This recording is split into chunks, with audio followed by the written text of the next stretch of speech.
Well, good day.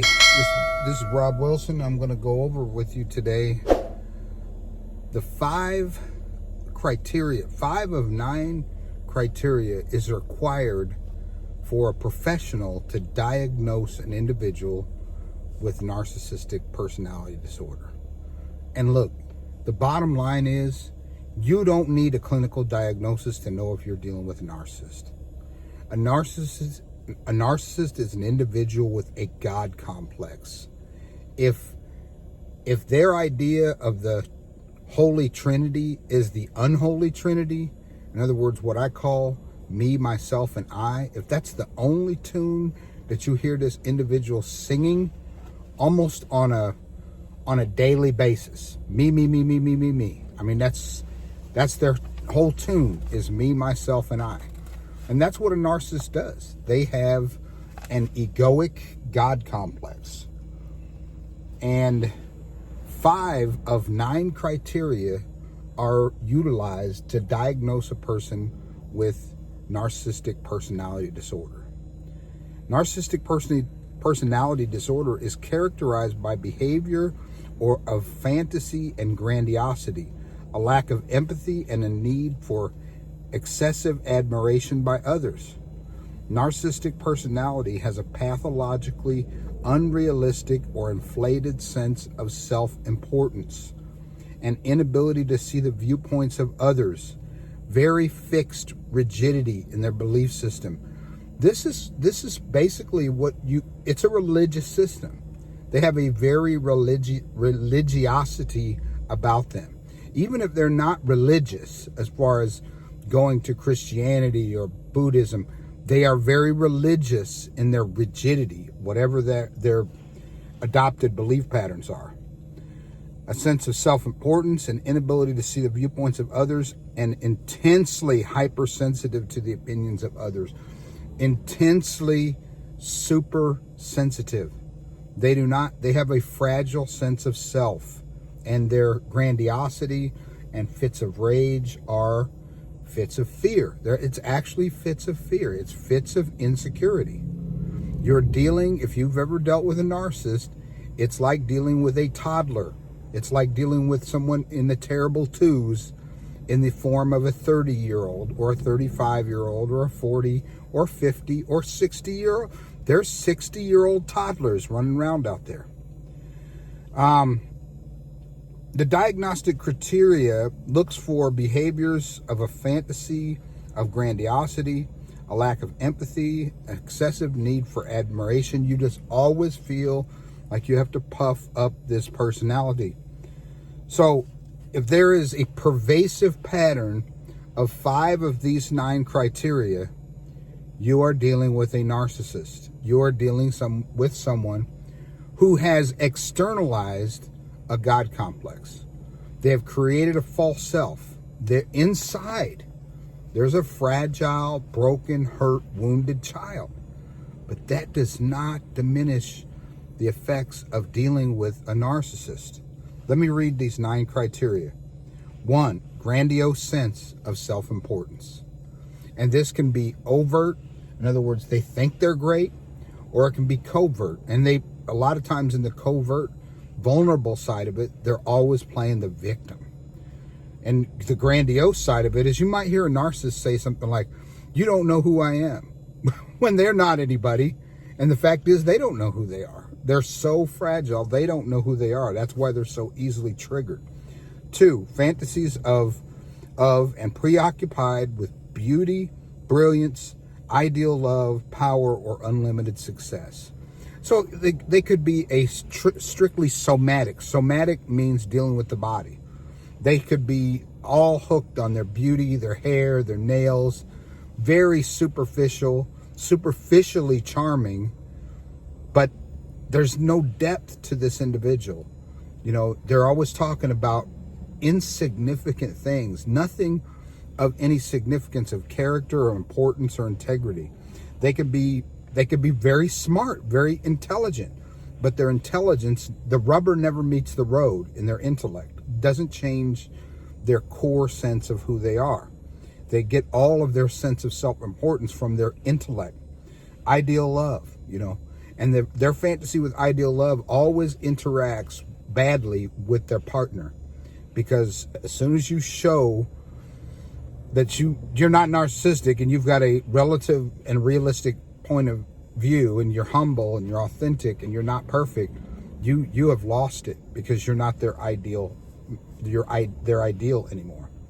Unlimited success. They fantasize about it, but they rarely accomplish it. The overts and the grandiose do. They're high performance, like Donald Trump. Grandiose, overt narcissist. 3, a belief of being special and unique and can only be understood by other people or associate with people of high status or special and uniqueness. A need for excessive admiration, nothing but praise.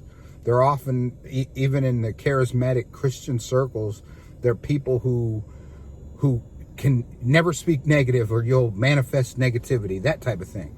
And they'll be the ones that threaten, don't touch God's anointed, because they honestly think that they have an anointing that's different than someone else's anointing.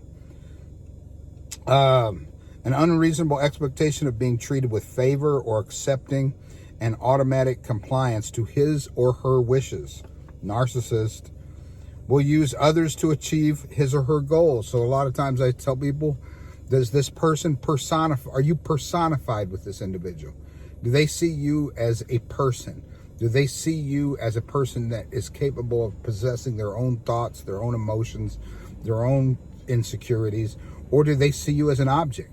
A lot of times when you know you're being objectified, the narcissist will say something like, you shouldn't think that way. You shouldn't feel that way. This shouldn't bother you. You know, they tell you who you should be. And it's always to 100% comply with their wishes. They lack empathy. They will want understanding, but they won't give an ounce of understanding. They'll want sympathy when they're going through something, but you aren't going to receive sympathy, because anything that requires them to see you as a person is an interference, because they're objective oriented. They're very utilitarian. They're very mechanical. You are a utensil. They'll put you away at the moment that you're not doing something for them, and they'll want to pull you out of the drawer when they can get something out of you. Supply is what it's all about. 8, believes others are envious of her or him, or they are very envious of others. You'll see them almost prune up in their lips, with this envious type of look, where they'll look with anger whenever anyone else is praised or gets any type of accolades. Or if the other person gets accolades, they want to be in on the accolades. They very much usually utilize their children as a means of narcissistic supply. They'll push their children to be exceptional in academics, or maybe exceptional in beauty, or maybe exceptional, but in all those things that their child is exceptional in, that they feel it stroked their ego. It's not about the child. It's not about the child being the best version of themselves, or even being themselves. It's about them getting narcissistic mirroring from the praise and admiration of their children. 9, contemptuous or haughty attitudes and behaviors. Very haughty, very prideful, very arrogant. When you see them act with humility, it's rarely ever genuine humility. It is a put on. It is a show. So along with the other video I did, which covered love bombing, okay? When you're being love bombed, you may not be getting all of this, okay? Being in the honeymoon phase, but you need to watch out for this. This is the big watchful thing. Watch out for them treating others in these ways. In the honeymoon phase, they're not going to give you all this. But you see this directed towards others, red flag. Red flag. Put on your spectacles and look very closely about if anything is about who you are as a person. Do they care about your job? Do they care about your experiences in life? Do they care about what's broken your heart in the past? Or do they care about what brings you joy? Or are they only love bombing you because of the initial source of supply? See, when the fall in love hormone is oxytocin, oxytocin. I almost said oxycontin. Oxytocin. And that's a hormone the body produces that's called the love chemical. Now, believe it or not, as unrealistic as narcissists are, their bodies produce the love chemical too. And probably because they're usually so negative and so depressed and so traumatized and so self-focused, when they get a good source of supply, it's like a drug to them. And that's what causes in the idealization of the love bombing phase, you've got them on cloud nine. But when you see them doing this to others, watch how they treat their kids. Watch how they regard their parents. Do they have a good relationship with their parents? Because a lot of times narcissism is caused by a lot of early childhood development trauma.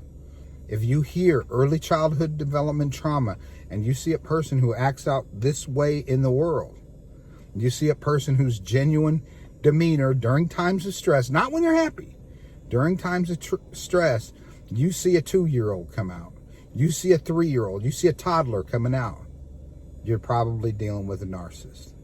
And they put you on a pedestal in the love bombing phase, and it only goes dramatically downhill from there. Watch how they talk about their ex-partners. Watch how they talk about their ex-relationship. Do they display signs of dissociative personality? Do they show signs that they're not emotionally connected to their past? That's very big in narcissists.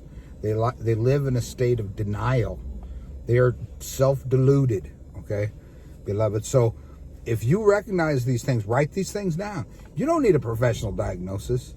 If you're watching this and you seeing this hurting other people, or this is hurting you and injuring you real bad, diagnose yourself and dial 911. Dial 911, get an emergency exit, set up no contact, and baby, don't look back and don't go back. The worst thing in the world you can do is start getting into a repetition pattern. This love bombing, idealization, devaluation, discard, it's a pattern, it's a pattern, it's a pattern. And it only sucks out of you as it puts supply into them. All right, I apologize for this being so long, but I hope this helps you separate the distinction between real love and fake love. The narcissist has the fakest of fake love. Peace and love. Again, if you want to email me, you can email me at kingdomlifepeoria@gmail.com. Peace.